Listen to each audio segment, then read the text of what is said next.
आ गई मैम।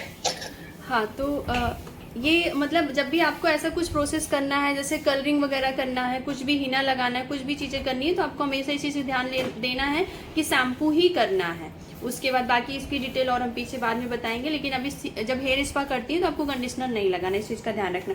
अब चलिए, जो नॉर्मल हेयर स्पा होता है उसमें क्या होता है कि हम सिर्फ एक क्रीम को लेते हैं और बस शैम्पू करने के बाद उसको लगा देते हैं, मसाज दे देते हैं, ख़त्म कर देते हैं। पर जब हम एडवांस करते हैं तो एडवांस में हम ट्रीटमेंट देते हैं, जैसा कि हम अपने बालों की क्वालिटी को देखते हैं, अपने बालों की ज़रूरत को देखते हैं, एनालिसिस करते हैं कि हाँ हमारे बालों को किस चीज़ की ज़रूरत है। अगर हमारे बाल झड़ रहे हैं तो हम उस हिसाब से क्रीम लेते हैं, उस हिसाब से हम इम्प्यूर मिक्स करते हैं, वो सारी चीज़ें करते हैं। उसी में हम उसको ट्रीटमेंट भी बोलते हैं, हेयर ट्रीटमेंट बोलते हैं। यानी किसी चीज़ की प्रॉब्लम को सॉल्व करना, किसी चीज़ का इलाज करना। तो एक तरीके से हम भी अगर बाल ड्राई है, डैमेज है, तो हम उनको मॉइस्चर देके वो भी हम इलाज कर रहे हैं। और दूसरी चीज़, अगर हमारे बाल हेयर फॉल हो रहा है, हमारे बालों में हेयर झड़ रहे हैं, मतलब निकल रहे हैं, तो अगर हम उसका कोई भी कुछ उपाय कर रहे हैं तो भी एक ट्रीटमेंट होता है। तो इसलिए हम उसको बोलते हैं हेयर ट्रीटमेंट। ठीक है, अब ये ज़रूरी नहीं कि जब तक हम सुई ना लगाएं, दवा ना दें तो मतलब उसको ही ट्रीटमेंट बोलते हैं, ऐसा नहीं होता है। ठीक है, तो अभी यहाँ पे अब ये समझते हैं, थोड़ा सा हम शॉर्टकट में बता दे रहे हैं। इसकी पूरी डिटेल कैसे करना है वो हम आगे सिखाएंगे आपको। लेकिन अभी क्या है, जैसे आप लोगों को जल्दी आप लोगों ने देखा तो अब चाहती है कि मैं भी करने। नॉर्मल हेयर स्पा सभी को करना आता है, शैम्पू करना अच्छी तरीके से, प्यूरिफाइंग शैम्पू से शैम्पू करना है अच्छी तरह से, 2 बार करना है। जितना बाल क्लीन होगा उतना अच्छे से आपकी क्रीम जो है वो वर्क करेगी। अभी यहाँ पे समझते हैं, जैसे मैट्रिक्स हो गया, स्ट्रिक्स हो गए, और उसके साथ जो है ये भी मैट्रिक्स में आता है, बायोलेज, ये वाला है, आप लोगों ने देखा, इसके शैम्पू कंडीशनर सारी चीज़ें आती हैं, ये हो गया। तो यहाँ पे क्या किस किस चीज़ के लिए प्रोडक्ट आते हैं, तो जैसे हमारी स्किन के लिए प्रोडक्ट आता है, जैसे हमारी स्किन के लिए क्लेंजर आता है, उसी तरीके से हमारे बाल के लिए भी क्या आता है, शैम्पू आता है।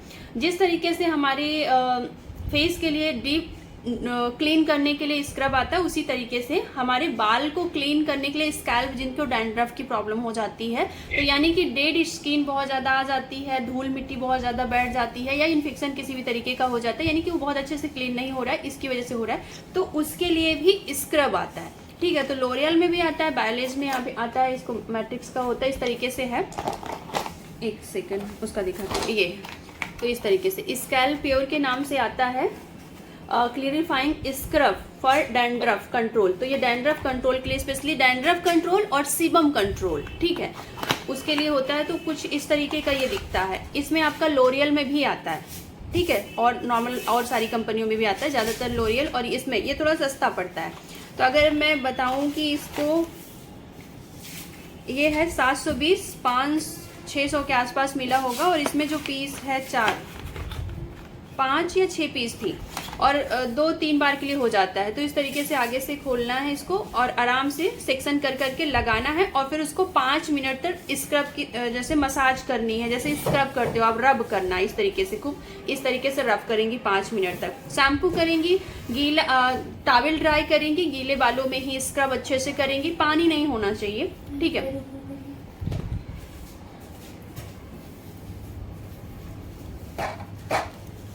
ठीक है, तो उसके बाद 5 मिनट तक अच्छे से स्क्रब करना है। स्क्रब करने के बाद नॉर्मल वाटर से इसको वॉश कर देना है। तो ये आपका क्या प्रॉब्लम जो सॉल्व करेगा, वो आपकी डैंड्रफ की प्रॉब्लम सॉल्व करेगा, यानी जो रूसी होती है उसको खत्म करेगा। उसी के साथ साथ जो एक्स्ट्रा डर्ट, धूल मिट्टी जो स्कैल्प में है, किसी तरह के इन्फेक्शन है, उसको भी खत्म करेगा। प्लस सीबम, जो हमारी स्कैल्प में बहुत ज़्यादा ऑयल आता है, जिसके ऑयली हेयर्स होते हैं, ऑयली स्कैल्प होते हैं, उसको भी ये दूर करता है।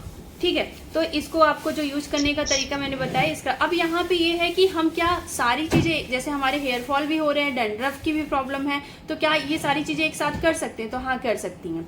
तो यहाँ पे हम देखते हैं कि स्क्रब हमने कर लिया, अब हमने वॉश कर दिया, वॉश करके पूरा बाल क्लीन हो गया, जितना भी स्क्रब था सारा अच्छे से निकल गया। यहाँ पे शैम्पू करने की जरूरत नहीं है स्क्रब के बाद।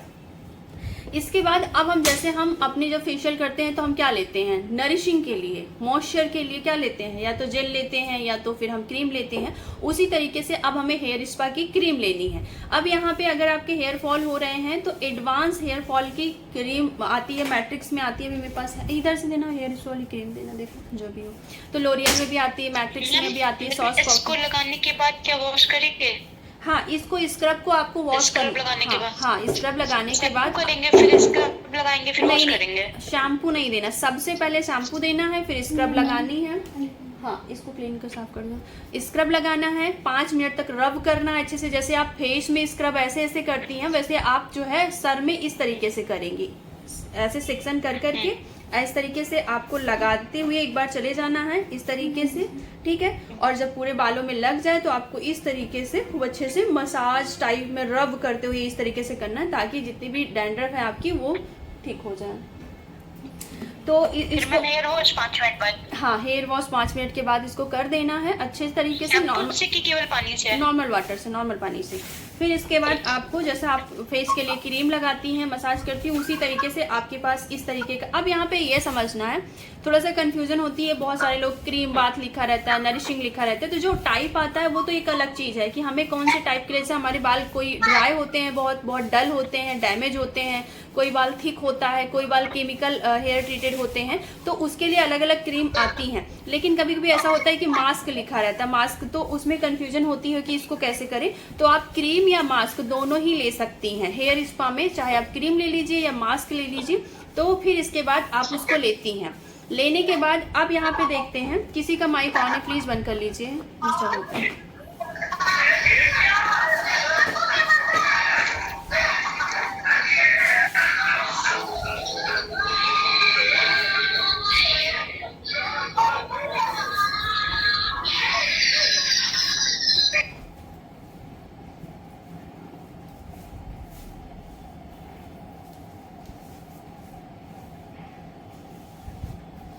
ठीक है, तो सबको म्यूट कर दिया क्या? तो इसको करने के बाद फिर हम लेंगे क्रीम। आपके पास जो भी हो, उसमें एडवांस लिखा हो, या किसी में हेयर स्पा मास्क लिखा हो, या किसी में नरिशिंग लिखा हो, जो भी आपके पास हो उसको लेना है। अब यहाँ पे अब एक चीज़ और देखते हैं। अब इस तरीके से आपके पास आएगा इम्प्यूल, ठीक है। ये इम्प्यूल लॉरियल में भी हो सकता है, स्ट्रिक्स में भी हो सकता है, मैट्रिक्स में हो सकता है।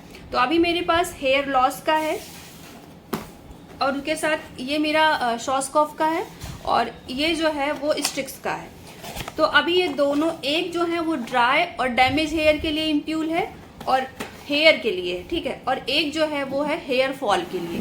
तो हेयर फॉल कहाँ से होता है? स्कैल्प से होता है, जड़ से होता है। तो वहाँ पे हमें इसको लगाना है। तो इसको लगाने के लिए हमें थोड़ी सी क्रीम लेनी है, पूरे बालों में नहीं लगाना, थोड़ी सी क्रीम लेनी है और पूरे स्कैल्प में, जैसे आपने तेल लगाते हो, ऑयल लगाते हो, या अभी स्क्रब बताया, कोई भी चीज़ लगाते हो, तो उसी तरह सेक्शन करके, पतला पतला सेक्शन करके, और आपको उस क्रीम के थ्रू, क्योंकि इसको लगाते नहीं बनेगा, अगर आप इसको चाहोगे ऐसे लगाना तो नहीं बनेगा, और ज़्यादा क्वांटिटी में भी लग जाएगा। तो आपको क्रीम के साथ थोड़ी सी क्रीम लेनी है, हल्की सी, उसके साथ इसको मिक्स करना है। अब इसको अगर बहुत ज़्यादा हेयर फॉल की प्रॉब्लम है और बहुत ज़्यादा, जैसे कि बाल बहुत ज़्यादा है, तो आप एक मिला सकती हैं। ज़्यादातर मैं एक ही मिलाती हूँ। अगर बहुत थोड़ा है, कम बाल हैं, तो फिर आप यहाँ पे हाफ भी मिला सकती हैं। उसको मिक्स करके स्कैल्प में लगाना। हेयर लॉस स्कैल्प से होता है, उसका यहाँ से बालों से कोई मतलब नहीं होता है। तो हमने इसको कहाँ पे लगाया? स्कैल्प पे लगाया। अब क्या हो गया, मेरे पास नरिशिंग है, रिपेयर है, वो आपका for dry, very dry damage hair के लिए है। तो ये हेयर के ऊपर काम कर रहा है। तो अब इसको जो लेंगे वो क्रीम लेंगे अच्छी तरीके से, और थोड़ी सी ज़्यादा क्रीम लेंगे जितनी क्रीम हमें हेयर्स पे लगानी है। तो उस क्रीम में इसको एक मिक्स करेंगे। अब ये बालों के लिए है तो बालों को नरिश करेगा, हमें इसको स्कैल्प से कोई मतलब नहीं है। तो हम इसको रूट से, मतलब स्कैल्प में लगाने की जरूरत नहीं है, आप इसको पूरे लेंथ में लगाएंगे। तो यहाँ पे 2 से 3 ट्रीटमेंट एक साथ कर सकते हो। जो पहले लिया स्कैल्प में लगाया, फिर दोबारा लिया तो आप पूरे बाल में लगाएंगी, और जो स्क्रब किया वो उसके लिए। तो यानी कि आपके जो मतलब एक बार में आप कई चीज़ें दे सकती हैं, और अलग अलग भी दे सकती हैं। जैसे किसी का हेयर फॉल है तो सिर्फ आप इस वाले इम्प्यूल को जड़ में मिलाइए, बाकी जो नरिशिंग जो आपकी बात जो क्रीम है हेयर स्पा की, वो नॉर्मल पूरे हेयर पर लगाइए। जैसे हेयर फॉल का है तो बहुत सारे लोग ये गलतियां कर देते हैं कि जो हेयर फॉल का है वो दिमाग नहीं लगाते हैं, वो पूरे बालों में लगा लेते हैं, जबकि उनका बालों से कोई मतलब नहीं है। ठीक है, तो आपको उसको स्कैल्प में थोड़ी सी क्रीम लेकर लगानी, बाकी क्रीम आप अलग से लीजिए और उसको पूरे बालों में लगाइए, क्योंकि हेयर स्पा की जो क्रीम होती है आपके बालों को नरिशमेंट देती है, मॉइस्चर देती है, ठीक है, सॉफ्ट बनाती है। तो फिर आप उसको पूरे बालों में लगाइए। फिर 15 मिनट तक आप मसाज दीजिए, 15 मिनट 25 मिनट तक, 15 से 20-25 मिनट तक आप अच्छे से मसाज दीजिए और स्टीम दीजिए। स्टीम देने के बाद फिर आप उसको वॉश करिए। अब यहाँ पे आगे बढ़ते हैं, ट्रीटमेंट जैसा बोला है। तो यहाँ पे हाई फ्रीक्वेंसी मशीन जो है उसमें जो कॉम वाला, हाँ किसी भी कंपनी का आप कोई एक फेशियल किट रख सकती हैं। अभी इसमें क्या है, इसका जो प्राइस है वो 1200 है लगभग, ये मुझे मिला था 600-700 रुपए का, तो सैलोविन पे काफ़ी सस्ता है, ले सकती हैं आसानी से। मैं आपको बोलूँगी कि फेशियल किट वगैरह जो भी लेना है वो आप सैलोविन ऐप से ही लीजिए, क्योंकि इतना सस्ता कोई और नहीं देता, यहाँ तक कि मैं ऑफलाइन भी नहीं मिलता। हाँ ये ब्लश के बाद आपको देखना है कि प्रॉफिट कितना लेना। अगर हम एडवांस भी कर रहे हैं तो ज़्यादा से ज़्यादा 300-400 रुपये आता है, तो हमें 500-600 रुपये आराम से 700 रुपये बच जाते हैं। ठीक है रेनू का वो स्पीकर ऑन करो। Hello ma'am,